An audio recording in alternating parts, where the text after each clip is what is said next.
welcome back to ASM Sekai.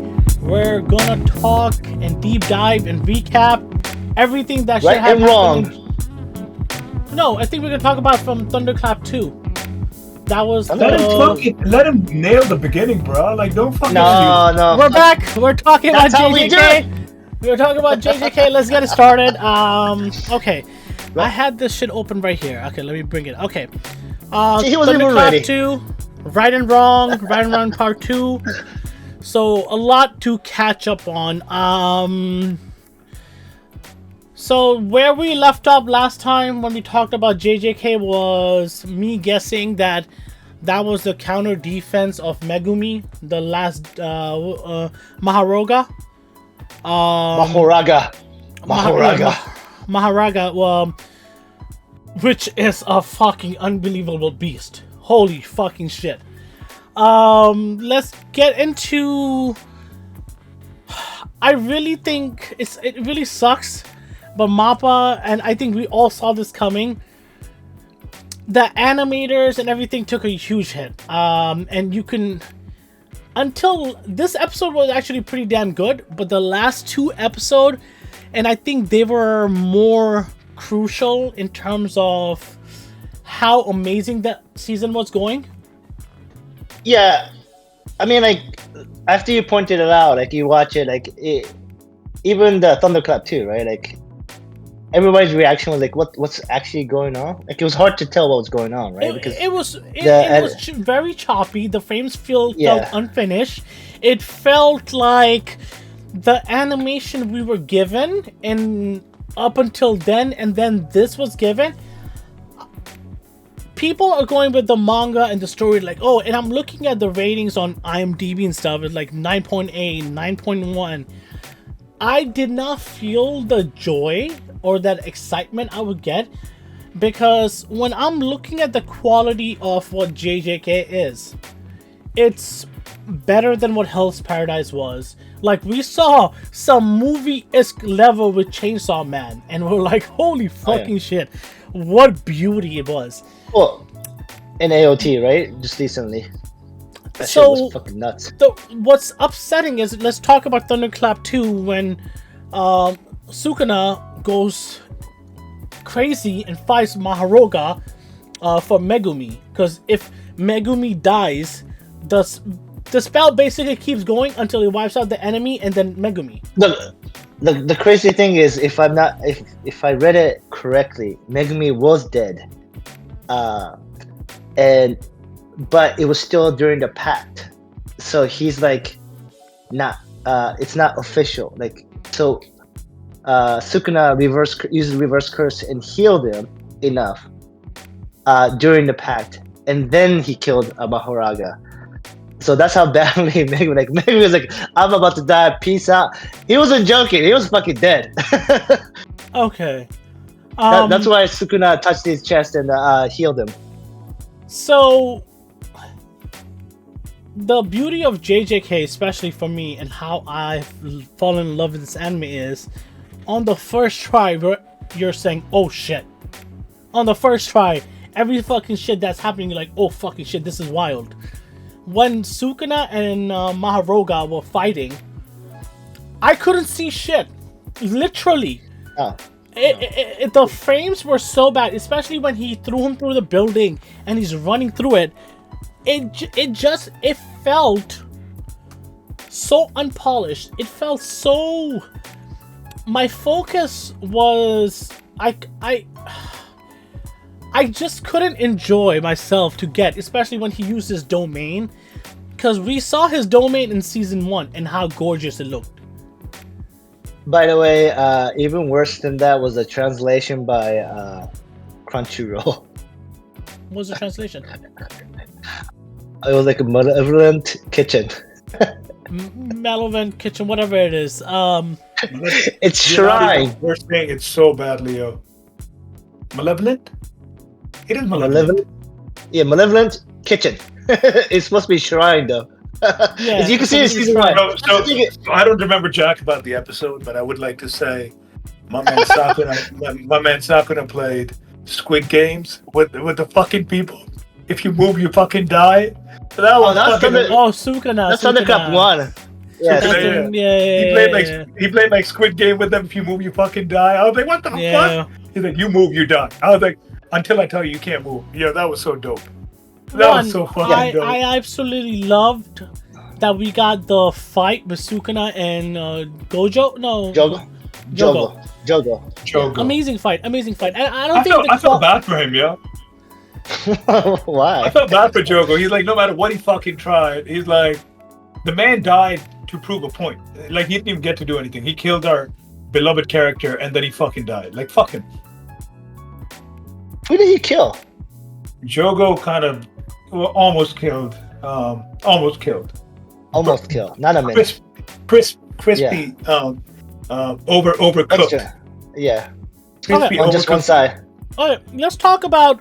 There's 2 episodes I want to talk about, and I feel like it should be redone again. It needs Thunderclap 2. Oh, the Maharoga and Sukuna fight. I don't care about that. Bro, that fight will go down in the greatest fight in anime history. We'll get better ones. I don't give a fuck. No, they could finish it. They can finish it. Bro, that was 30%. They can get it. That was 30%. They can finish. And Amethyst is right. There is better fights. Even in JJK, there's better fight. Chainsaw has better fights. I don't care about it. Yeah, Chainsaw. Demon Slayer is gonna up it like a motherfucker next season.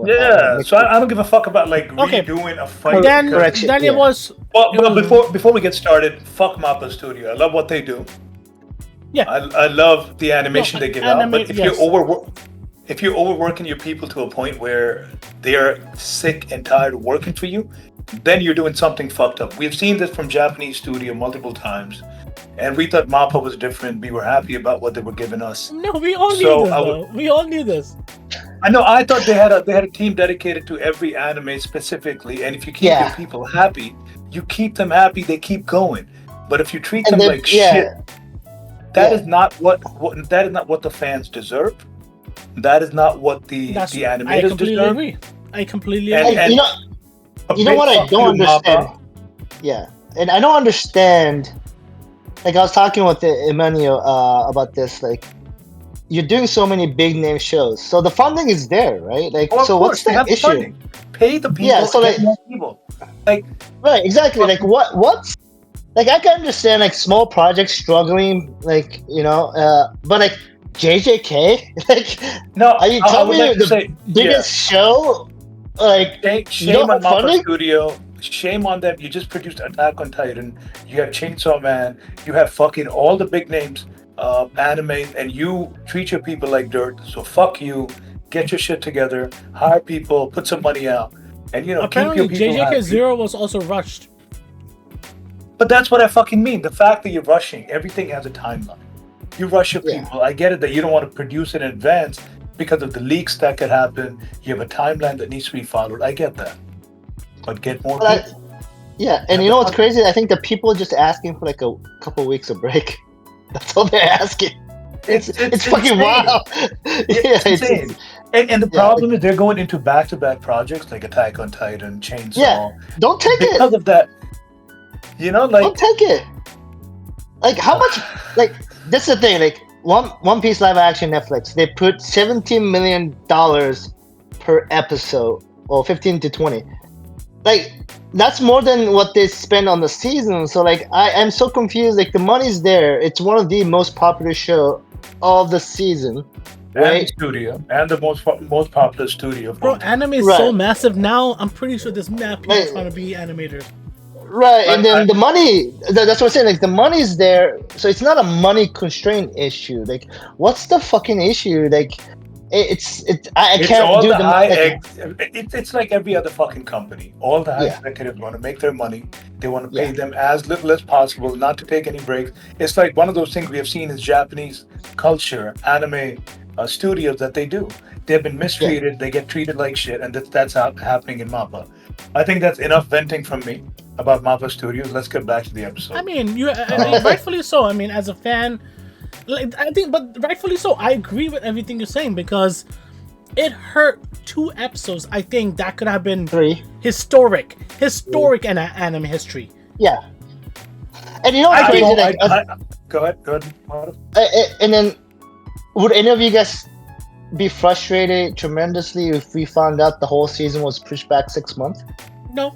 If the quality and the animators are fun, if they honestly, if we're gonna get better, like the reason I'm happy as an Attack fan is even though it took 10 years, I got a great story.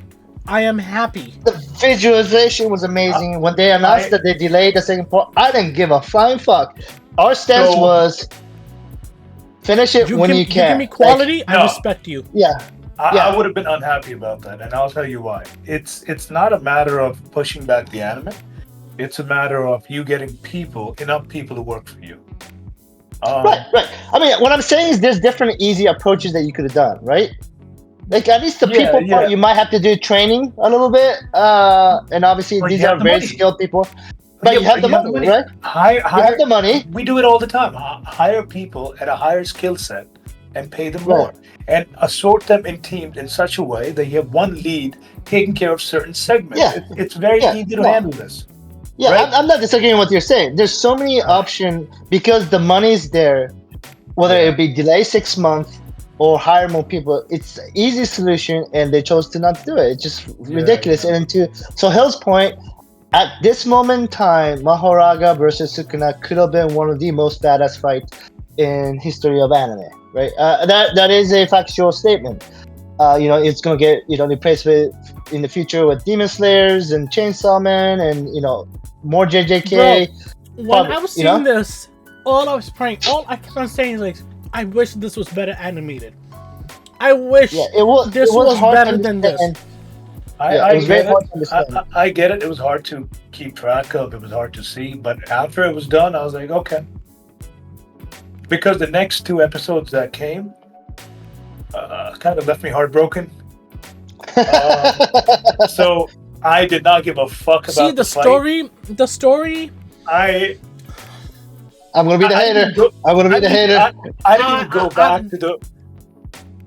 Bro, majority of the episode was action. I think we need to move on from action because now we're going into the meat of it. Because I don't remember what the fuck happened 3 weeks ago. I remember what happened. So, the Mahoraga was a Sukuna fight. Animation was 30% done. You could see it was very poorly done. Yeah, I remember that. Because of the circumstances. Then so you guys beat the fight.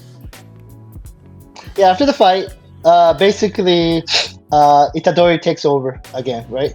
You are my special.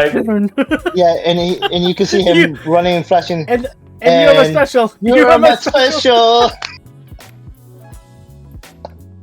So, yo, bro, Mappa Studios, yo, what the? I love that idea of it. I don't know if the execution hit for me. It did feel a little weird at the moment in time. I know it's supposed to be a mock from, Sukuna mocking Itadori. That whole intro is like almost. Why is your green screen coming off slowly? No, it's the shadow thing. It follows. Yeah, it follows me. Yeah. Yeah, but your green screen is coming out too. I see the paper towel right behind the mic. Oh, I don't see that. Oh. Yeah, I saw that. Right. Okay. Hey, stop being distracted. Right, so the Itadori regained control of his body, and then now he's gotta save more people. I gotta get my shit done because I'm useless as fuck. And then you see Nanami walking down the hallway. He's half burnt. We gotta talk about that. He's basically dead, and he's half daydreaming. He's at Malaysia on the beach. By the way, some fan added Nanami Shrine in Malaysia on the Google map. By the way, I saw. That's fucking hilarious. And what's funny is Malaysia airline took that as an advantage. Come enjoy the Nanami Shrine. Awesome. Anyways. And then before we continue, this is why we love anime. It plays with your emotions. It takes you to a place. Even when we found out what happened with our beloved characters in manga, we saw a couple of shrines coming up. People really take it to heart when these kind of things happen. Like as anime lovers, Are you talking about Yeah. topless somebody? Yeah, I'm talking about the top, the top. Half a man? Yeah, I'm talking about the crop top. That's gonna happen in the Bro, future. that's not even as shocking as what just recently happened. So, Yeah, I was laughing about that. Yeah. And that's the point that I'm trying to make. As anime lovers, we see this. People get hurt. People have emotions. We see shrines coming up. We see people desperately seeing their fucking beloved characters just dying out, and then them creating all these things, which is amazing because as you get older, as you follow the stories with them, you're like so fucking invested in these things, right? And when these people fucking start dying out, Bro, can you're I like, just tell you something? I am pissed off at this motherfucker right now. who? Itadori. I'm Itadori? pissed off at him. Why? I'm so pissed. Are we talking about Nanami or are we talking about the latest episode? Both. Let's start with Nanami. Okay, before we continue, the fight that you were talking about, whatever the fuck his name is. Maharoga. And Super- Mahoraga? Maharaga. What are you Sukuna. rating that as? 7. 7 out of 10. 7. I give it a 7. I agree. I think this is Yeah. the first time we have agreed, all three of us, 7 out of 10. Yeah! Alright, and then it goes to Nanamin. He does daydream No. fight. That was okay. He goes, So you read wait, the hold on. manga. Shh. And he goes, What was that? Oh, that. he pops. I think in a way you follow him that he wants to retire and he knows he's done and he's going through his daydreaming. He never wanted to come back. He only came back because of Itadori. Yeah, and the fact that then he's walking and killing these people because he wants to get to that point. He still wants to save Gojo. He still has a mission on his mind, and then finally Itadori sees him, and then it just done, bro. You could see how I his honestly mental love. state. I love how the JJK villains are so OP that they're the goofy ones. No, you know what pisses Yeah. me off actually? It's not so much the OP, but like you got the plot armor in a wrong direction now. Like you have it like I have an issue part with plot armors on the good side, but it feels like it's like a plot armor on the bad side. Now, even with that said, Nanamin's part was beautiful. That part is fine. But like I said this before. Like if I was Gojo, the first thing I would do is pop off the strongest. Like you go down the list. Like whoever's the strongest you kill. Somehow he decided to take the weakest out. Like anybody could kill this weakest guy. Nanamin took out like a whole army of them while he's half dead. Like so there's this weird plot armor that it's kind of annoying. It doesn't bother me for the Nanamin side of it. I think that was fine. Like I think that was beautiful. When I was reading it, it was beautiful. It was well done. It's the other one, the next episode one, that kind of bothers me because you have this whole moment where Nobara is outpowering the clone, and she's a ranged fighter, and he just runs off. Like what? Why are you not? We'll talk about Yeah. we'll talk about that. Yeah. Talk about that. But I think back to Nanami, it was a beautiful episode. It was done well. It showed his emotions, and we knew where this was going, even if you don't know anything about the manga or you don't know about if somebody hasn't spoiled it for you. We knew where this was going. And when it finally, and you could see Itadori breaking down, like his mental state is deteriorating at this given point. He is mentally becoming unstable. You see it happen. And then he's like, no, I need to get back into this because I can't act. You see him fighting, and then he's like, no, I can't act this way because that's not what he would expect. Not in me. He wouldn't act. He wouldn't be hasty with it. He would think and then fight. I can't get angry. So you see him catching himself and then fight. To me, that was a good episode. I think it's fucked up, sad, but I think it was a solid episode. What about you guys?